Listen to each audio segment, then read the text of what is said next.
Hello friends, എല്ലാവർക്കും എൻ്റെ പുതിയൊരു വീഡിയോയിലേക്ക് സ്വാഗതം. ഞാൻ നല്ല ടേസ്റ്റി ആയിട്ടുള്ളൊരു നാരങ്ങ അച്ചാറിൻ്റെ വീഡിയോ ആയിട്ടാണ് വന്നിട്ടുള്ളത്. അപ്പോൾ ഇതെങ്ങനെയാണ് ഉണ്ടാക്കുന്നതെന്ന് നോക്കാം. ഞാനിതിനു വേണ്ടി 1 കിലോ നാരങ്ങ നല്ലപോലെ കഴുകിയതിന് ശേഷം അതിൻ്റെ വെള്ളമൊക്കെ തുടച്ചെടുത്ത് വെച്ചിട്ടുള്ളതാണിത്.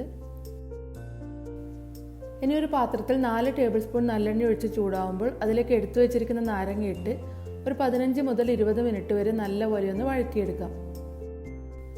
അപ്പോഴേക്കും നാരങ്ങ നല്ലപോലെ സോഫ്റ്റായി അതിൻ്റെ തൊലിയൊക്കെ പൊട്ടി വെള്ളമൊക്കെ പുറത്തേക്ക് തെറിച്ച് വരാൻ തുടങ്ങും. നമ്മൾ ഇതുപോലെ എണ്ണയിൽ വഴറ്റിയെടുത്ത് അച്ചാർ ഉണ്ടാക്കുന്നത് കൊണ്ട് ഇത് ഒരുപാട് നാൾ കേടുകൂടാതെ സൂക്ഷിച്ചു വെക്കാനും പറ്റും.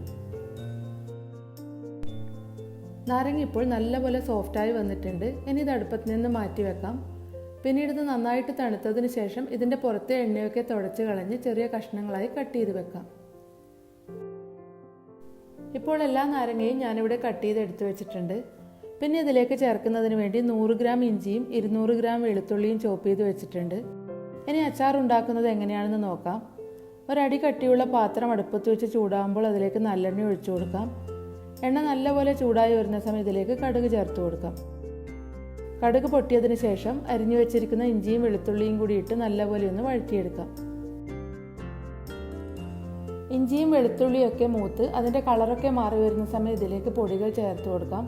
പൊടികൾ ചേർക്കുന്ന സമയം ഇതിൻ്റെ ഫ്ലെയിം നല്ലപോലെ കുറച്ച് വെച്ചിട്ടോ അല്ലെങ്കിൽ ഓഫ് ചെയ്തിട്ടോ വേണം ചേർത്ത് കൊടുക്കാൻ.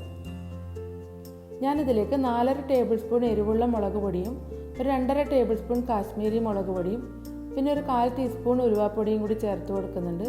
ഇനി ഇതെല്ലാം കൂടി അതിൻ്റെ പച്ചമണം മാറുന്നത് വരെ ഒന്ന് വഴറ്റിയെടുക്കാം. അച്ചാറിന് നല്ലൊരു കളർ ഉണ്ടാകുന്നതിന് വേണ്ടിയാണ് ഈ കാശ്മീരി മുളക് പൊടി ചേർത്ത് കൊടുത്തത്.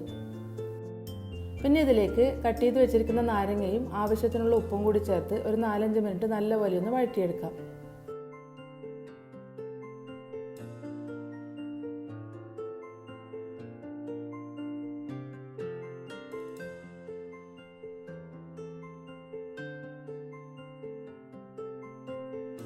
ഇനി ഇതിലേക്ക് 1 ടേബിൾ സ്പൂൺ കടുക് പൊടിച്ചത് ചേർത്ത് നല്ലപോലെ ഒന്ന് മിക്സ് ചെയ്ത് കൊടുക്കാം.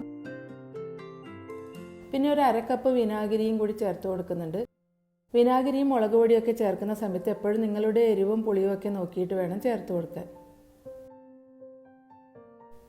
ഇനി ഇതിലേക്ക് 1/4 ടീസ്പൂൺ കായപ്പൊടി കൂടി ചേർത്ത് കൊടുക്കുന്നുണ്ട്.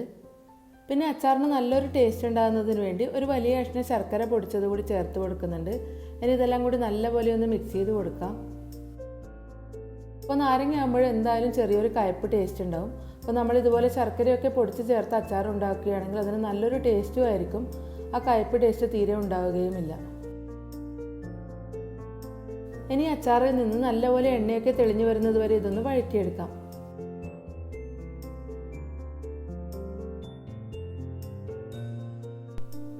ഇപ്പോൾ അച്ചാറിൽ നിന്ന് നല്ലപോലെ എണ്ണയൊക്കെ തെളിഞ്ഞു വരാൻ തുടങ്ങിയിട്ടുണ്ട്.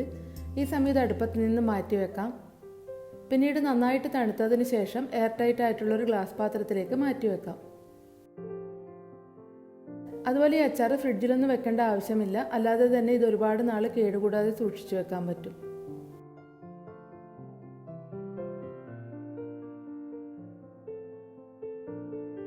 ഇപ്പോൾ വളരെ ടേസ്റ്റി ആയിട്ടുള്ള നാരങ്ങ അച്ചാർ ഇവിടെ റെഡി ആയിട്ടുണ്ട്. നിങ്ങൾക്ക് എല്ലാവർക്കും എൻ്റെ ഇന്നത്തെ വീഡിയോ ഇഷ്ടമായെന്ന് വിചാരിക്കുന്നു. എല്ലാവരും ഇത് വീട്ടിൽ ഉണ്ടാക്കി നോക്കണം, അഭിപ്രായം പറയണം. എൻ്റെ വീഡിയോ ഇഷ്ടമായെങ്കിൽ ലൈക്ക് ചെയ്യാനും നിങ്ങളുടെ ഫ്രണ്ട്സും ഫാമിലിയൊക്കെ വീഡിയോ ഷെയർ ചെയ്യാനും മറക്കരുത്. അപ്പോൾ അടുത്ത വീഡിയോ ആയിട്ട് കാണാം.